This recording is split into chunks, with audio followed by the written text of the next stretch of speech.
ओम नारायण नारायण नारायण नारायण।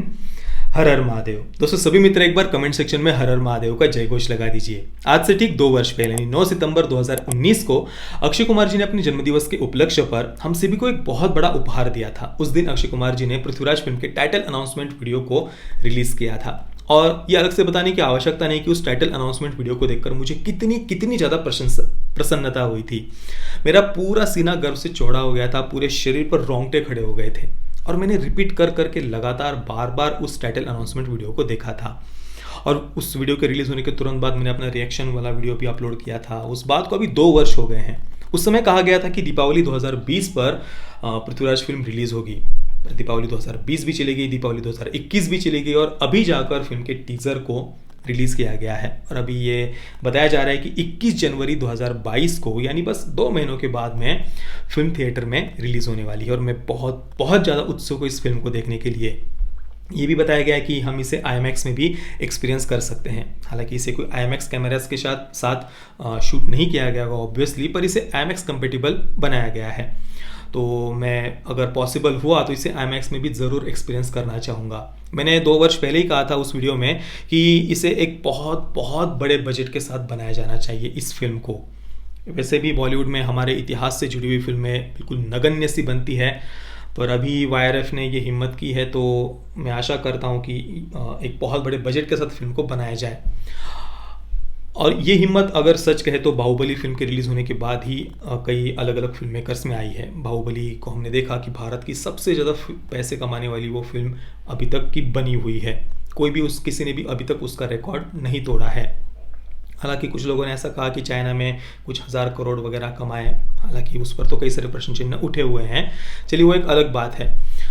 पर बाहुबली, उसके बाद में तानाजी फिल्म को जो सक्सेस मिला, उससे कई सारे फिल्म मेकर्स अभी जो हमारी ऐतिहासिक फिल्में हैं, भारत का जो सच्चा इतिहास है, हमारी जो संस्कृति है, परंपराएं हैं, उसे गर्व के साथ दिखाने वाली फिल्में बनाने की हिम्मत अभी धीरे धीरे कर रहे हैं। और अगर पृथ्वीराज जैसी फिल्में अगर सक्सेसफुल होती है तो आगे जाकर जो बड़े बड़े प्रोडक्शन हाउस हैं वो ऐसे प्रोजेक्ट्स में भी अपना पैसा लगाने की हिम्मत करेंगे। ये बहुत ज़्यादा आवश्यक है कि ऐसी फिल्में सक्सेसफुल हो थिएटर में।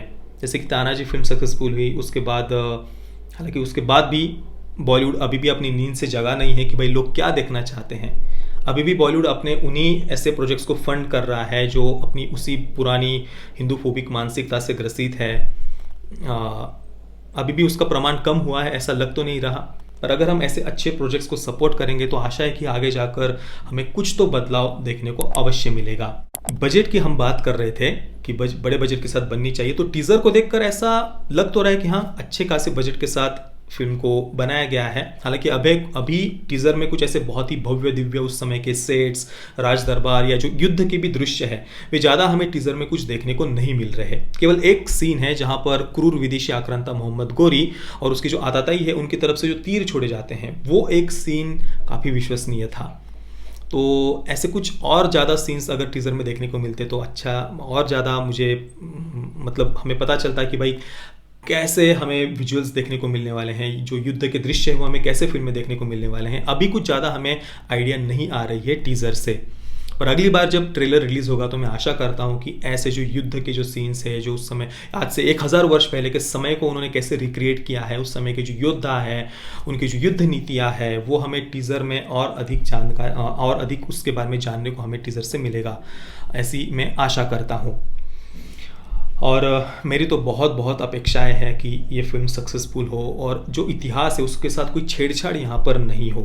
बस यही मैं आशा करता हूँ, क्योंकि देखिए मैंने 2 वर्ष पहले जो वीडियो बनाया था इस फिल्म के टाइटल अनाउंसमेंट वीडियो पर, उस समय मैंने सम्राट पृथ्वीराज चौहान जी के इतिहास का जो विकिपीडिया का हिंदी आर्टिकल था उसके कुछ भाग मैंने आपको वहाँ पर पढ़कर बताया था। उस समय तक तो वो जो विकिपीडिया का आर्टिकल था वहाँ पर सही इतिहास लिखा हुआ था, पर आज मैंने दोबारा से बस उस पेज को ओपन करके देखा तो यहाँ पर तो पूरी तरीके से वो बदल दिया गया है आर्टिकल।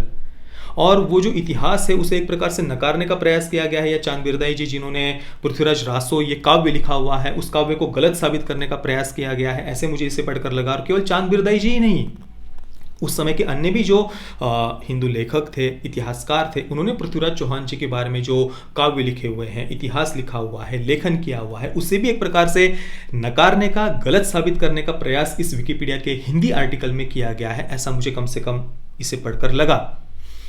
एक उदाहरण मैं आपको देता हूं कि इसमें जो चेंजेस अभी किए गए हैं, मतलब 2 वर्ष पहले जो इतिहास लिखा हुआ था पृथ्वीराज चौहान जी के बारे में, उसे पूरी तरीके से अभी जो इसमें चेंज कर दिया गया है, ये जो चेंजेस किए गए हैं वो कितने हास्यास्पद है वो जरा आप देखिए। अभी हम आज तक ये सुनते आए हैं कि पृथ्वीराज चौहान जी और मोहम्मद गोरी, इनके बीच में 17 युद्ध लड़ाइयाँ हुई थी, युद्ध हुए थे। कुछ जगहों पर इसका उल्लेख 7 लड़ाइयों का आता है, कुछ जगहों पर 10 का आता है, कुछ जगहों पर 21 का आता है, कुछ जगहों पर 22 का आता है। पर यहाँ पर उन्होंने इसे कैसे एक प्रकार से खारिज करने का प्रयास किया, देखिए गोल गोल बातें घुमा घुमा कर। यहाँ पर लिखा है, मध्यकालीन मुस्लिम लेखकों ने दोनों शासकों के बीच केवल 1 या 2 लड़ाइयों का उल्लेख किया है। तबकाते नासिरी और तारीख फरिश्ता में तराइन की 2 लड़ाइयों का जिक्र है। जमी उल हिकाया और ताज उल मासिर ने तराइन की केवल दूसरी लड़ाई का उल्लेख किया है, जिसमें पृथ्वीराज की हार हुई थी। हालांकि हिंदू और जैन लेखकों का कहना है कि पृथ्वीराज ने मारे जाने से पहले कई बार मोहम्मद को हराया था, जैसे कि हम्मीर महाकाव्य दावा करता है कि दोनों के बीच 9 लड़ाइयाँ हुई थी। पृथ्वीराज प्रबंध में 8 का जिक्र है। प्रबंध कोश 21 लड़ाइयों का दावा करता है, जबकि प्रबंध चिंतामणि 22 बतलाता है, जबकि यह लेखक संख्या को बढ़ा चढ़ाकर पेश करते हैं। अब देखिए, इस पर हम आगे चर्चा करें उससे पहले सबसे पहले यहाँ पर इन्होंने जो हिंदू और जैन लेखक ऐसा जो अलग अलग उल्लेख किया है ना, इसी से पता चलता है कि इन्हें भारत के बारे में, भारत के इतिहास के बारे में, भारत की संस्कृति के बारे में कितना ज्ञान है। मैंने कई सारे अलग अलग जैन मुनियों को भी सुना है, पर उन्होंने कभी भी हिंदू और जैन अलग है ऐसा मैंने तो कभी भी नहीं सुना। और ये हमेशा से ही ब्रिटिश हो या ब्रिटिशों के बाद में जो कम्युनिस्ट जो इतिहासकार है, तथाकथित इतिहासकार, उन्होंने हमेशा से ही हिंदुओं को अलग अलग बांटने का प्रयास किया है कि भाई हिंदू और सिख अलग है, हिंदू और जैन अलग है। भाई इस देश की संस्कृति परंपराएं ऐसी ही कि हम कभी भी किसी एक पर्टिकुलर, हमारा कोई रिलीजियस बुक नहीं है हमारी, क्योंकि हमारी सनातन संस्कृति कोई रिलीजन नहीं है, इसलिए इसकी कोई पर्टिकुलर ऐसी रिलीजियस बुक नहीं है। इसलिए यहाँ पर वैष्णविज्म भी है, शक्तिज्म भी है, शैविज्म भी है, और लिंगायत समाज भी है, और वारकरी संप्रदाय भी है, सिखिज्म भी है, जैनिज्म भी है, अघोरी संप्रदाय भी है। इसके अलावा भी और भी कई सारे अलग अलग संप्रदाय, पंथ, मत पंथ हमें इस सभ्यता में, संस्कृति में देखने को मिलते हैं। कोई कर्मयोग के मार्ग पर चलता है, कोई भक्ति योग के मार्ग पर चलता है, कोई ज्ञान योग के मार्ग पर चलता है, कोई सांख्य योग के मार्ग पर चलता है, कोई हठ योग के मार्ग पर चलता है, कोई समत्व योग के मार्ग पर चलता है। ये संस्कृति कभी भी किसी को बांधती नहीं है, क्योंकि ये कोई रिलीजन नहीं है हमारी संस्कृति।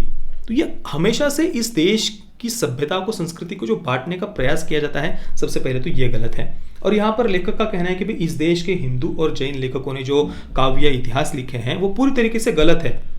पर मोहम्मद गोरी या उनके जो दरबार के इतिहासकार थे, या मुगलों के दरबार के जो इतिहासकार थे, या अन्य जो इन्होंने लिखा है कि मध्यकालीन मुस्लिम लेखकों ने जो लिखे हुए इतिहास वगैरह है, उनको वो सही मान रहे हैं। पर यहाँ पर जो अन्य कई सारे ऐसे काव्य है, इतिहास है, उनको पूरी तरीके से यहाँ पर खारिज करने का, गलत बताने का प्रयास किया गया है, वो भी गोल गोल बातें घुमाकर। चांद बरदाई जी ने भी जो इतिहास लिखा है उसे भी पूरी तरीके से इसमें खारिज कर दिया गया है कि भाई ये तो पूरी तरीके से काल्पनिक है, मनगढ़ंत बातें हैं। बताइए, मतलब चलिए जो भी है। तो कुल मिलाकर इस प्रकार से अभी इस विकिपीडिया के आर्टिकल को पूरी तरीके से चेंज कर दिया गया है, और मुझे लगता नहीं कि अभी इसे बदला भी जा सकता है। मतलब विकिपीडिया के आर्टिकल को तो कोई भी चेंज कर सकता है, पर कई बार इस प्रकार से चेंजेस करके वो लॉक कर देते हैं उस पेज को, बाद में कोई उसमें चेंजेस नहीं कर पाता है। और मुझे लगता है कि इसको वो अभी चेंज करेंगे, या 2 वर्ष पहले जो इतिहास लिखा हुआ था सही, वो इसमें होगा, वो वापस इसमें लाया जा सकेगा, ऐसा मुझे लगता नहीं है। और वैसे भी कोई छुपाने वाली बात नहीं है, या बताने की आवश्यकता भी नहीं है कि विकिपीडिया कितना लेफ्ट लीनिंग है। और ये मैं नहीं कह रहा हूँ, विकिपीडिया के ही जो को फाउंडर है उन्होंने ही ये बातें कही हुई है। अभी कुछ समय पहले ही विकिपीडिया को फाउंडर लैरी सेंगर ने कहा था कि मैं आपको ये वॉशिंगटन टाइम्स का बस ये पढ़कर बता रहा हूँ आर्टिकल। विकिपीडिया को founder Larry Sanger claims left leaning editors have made site biased untrustworthy. जो विकिपीडिया के एडिटर्स है वे ज़्यादातर लेफ्ट लीनिंग होते हैं, और वे जिस प्रकार से एडिट करते हैं उन पेजेस को, उस कारण से ये विकिपीडिया जो वेबसाइट है वो पूरी तरीके से बायस्ड हो चुकी है, वो अभी न्यूट्रल नहीं रही है, वो विश्वास करने लायक नहीं रहा है विकिपीडिया। और मैंने इसके पहले भी आपको बताया था, देखिए विकिपीडिया की जो अलग अलग लैंग्वेजेस होती है ना, वहाँ पर भी अलग अलग इतिहास हमें देखने को मिलता है। कई बार ज़्यादातर जो इंग्लिश में लिखे हुए जो आर्टिकल्स होते हैं विकिपीडिया के किसी भी विषय को लेकर, उसमें ये लेफ्ट लीनिंग बायस जो होता है वो हमें ज़्यादा देखने को मिलता है, वो ज़्यादा लेफ्ट लीनिंग होते हैं इंग्लिश में लिखे हुए आर्टिकल्स। उस दृष्टि में जो हिंदी में लिखे हुए जो आर्टिकल्स होते हैं वो उतने लेफ्ट लीनिंग नहीं होते हैं। ये मैंने कई बार देखा है अलग अलग विषयों पर लिखे हुए आर्टिकल्स को सर्च करके। पर अभी यहाँ पर ये जो हिंदी में लिखा हुआ आर्टिकल है ये तो पूरी तरीके से लेफ्ट लीनिंग लग रहा है। पृथ्वीराज चौहान जी के शौर्य को, पराक्रम को इसमें जितना हो सके कम दिखाने का यहाँ पर प्रयास किया गया है, ऐसा मुझे इस आर्टिकल को देखकर लगा। यानी आप डर देखिए, पृथ्वीराज फिल्म के रिलीज होने के तुरंत बाद किस प्रकार से ये पूरा इतिहास को बदलने का प्रयास किया जा रहा है। और चांद बरदाई जी का ये जो इतिहास है पृथ्वीराज रासो, उसे किन्होंने नकारा है आप जरा देखिए इसको। इस पर आप जरा स्टडी करेंगे ना तो कुछ ब्रिटिश जो तथाकथित हिस्टोरियंस थे उन्होंने इसको नकारा है। ब्रिटिशों को क्या लेने देना यहाँ पर, वो कौन होते हैं हमारे इतिहास को नकारने वाले। इसके अलावा कई सारे वामपंथी इतिहासकार वगैरह उन्होंने भी इस इतिहास को नकारने का प्रयास किया है। पर मुझे प्रसन्नता है कि अभी चंद्रप्रकाश द्विवेदी जी पृथ्वीराज रासो पर आधारित ही इस फिल्म को बना रहे हैं। तो आशा करते हैं कि हमारी आने वाली जो पीढ़ियाँ है उन्हें हमारे महान योद्धाओं के, वीरों के, वीरांगनाओं के पराक्रम के बारे में, शौर्य के बारे में पता चले, और जो गलतियां भी हमसे इतिहास में हुई है उन गलतियों को हम दोबारा ना दोहराए। इसके लिए भी इस इतिहास को जानना बहुत बहुत आवश्यक है। अंत में थोड़ा सा हम परफॉर्मेंस की अगर बात करें तो देखिए, आप सभी जानते हैं कि मैं झूठी प्रशंसा बिल्कुल भी नहीं करता और झूठी प्रशंसा मैं यहाँ पर करूँगा भी नहीं। मैं ये तो नहीं कहूँगा कि अक्षय कुमार जी सम्राट पृथ्वीराज चौहान जी के भूमिका में पूरी तरीके से मतलब बिल्कुल परफेक्ट लग रहे थे, उनसे ज़्यादा बेटर कोई हो ही नहीं सकता था, ऐसा मैं यहाँ पर नहीं कहूँगा, बिल्कुल नहीं कहूँगा। हाँ, इतना अवश्य है कि अक्षय कुमार जी को इस फिल्म में जो लिया गया है सम्राट पृथ्वीराज चौहान जी की भूमिका में, एक हिंदू राजा की भूमिका में, योद्धा की भूमिका में, वे सही लग रहे थे और वे इस फिल्म में है। इस कारण से दर्शकों का एक बहुत बड़ा वर्ग है जो इस फिल्म को देखने के लिए थिएटर में आएगा। उस दृष्टि से अक्षय कुमार जी को इस फिल्म में लिया जाना मुझे पूरी तरीके से सही लगता है।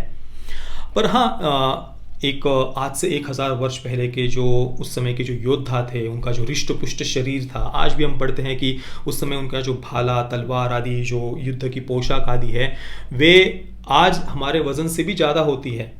इतने भारी भरकम हथियारों को, पोशाक को लेकर वे युद्ध लड़ते थे। तो उस समय के जो योद्धा थे, उनका जो हृष्ट पुष्ट शरीर था, उस दृष्टि से अक्षय कुमार जी का शरीर उतना हृष्ट पुष्ट नहीं लगता है।